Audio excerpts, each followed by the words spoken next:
그런데 이제 그 문 대통령의 아들에 대한 의견에 대해서 발언에 대해서 얘기가 또 있고 또 어제 유시민 이사장 발언은 오늘까지 계속 이제 뜨겁게 이어지고 있다 말씀드렸는데 여기 또 오늘은 이재명 경기지사도 한마디 했습니다. 어떤 분은 거들었다 이런 표현도 쓰고요. 할 말은 했다 이런 얘기도 나오는데. 근데 현재 사회 마녀 상황에 가깝다고 얘기를 했어요. 제가 볼 때는 그 문준용 씨가 동병상련이었다면 이재명 지사는 감정이입이다. 저는 그렇게 생각을 하는데 네. 이재명 지사 이야기는 살아오면서 몸으로 깨달은 진리가 하나 있는데 한쪽 말만 듣고 판단해서는 안 된다.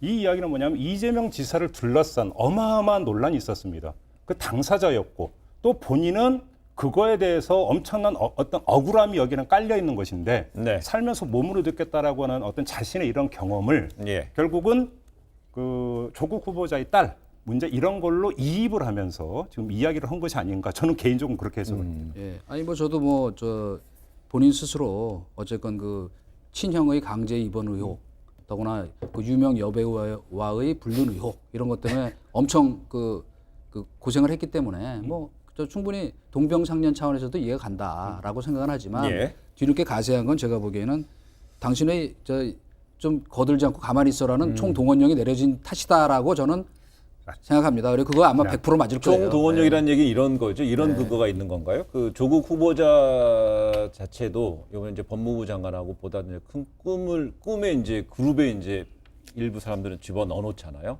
그리고 또 이제 이재명 지사도 그렇고 또 유시민 이사장은 본인이 아니라고 하지만 지속적으로 뭐 여론조사에서 올려놓으면은 지지율이 되게 높게 나오고요. 차기 대선에서요. 그렇기 때문에 이제 공통되게 뭐 대선 유력 주자군으로 좀 분류가 되는 시각으로 좀 호기심 있게 보는 시각도 있는 것 같습니다. 아니, 그러니까 그걸 뭐 저희가 저 100% 양보해서 보면은 네. 어쨌건 사실은 그 친문 그룹, 뭐 저는 뭐 문바란 말은 안 쓰겠습니다. 그 비하하는 말이라고 쓰지 말라 그래서. 근데 이 친문 그룹의 지지가 없으면 사실은 이재명 그 후보 같은 경우는 그 후보랜다. 이거 벌써 대통령 선거 지나갔나?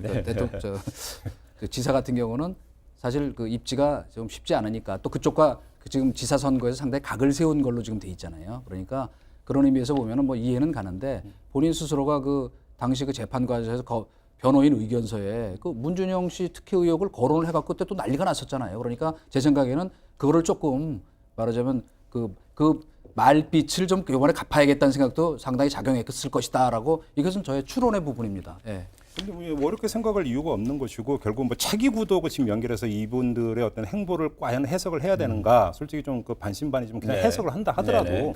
당연한 거죠. 왜냐하면 문재인 정부가 만약에 몰락을 한다면 만약에 차기를 생각하고 있는 사람의 입장에서는 그건 입지가 불리해지는 거란 말이에요. 어차피 당연한 것 아니겠습니까?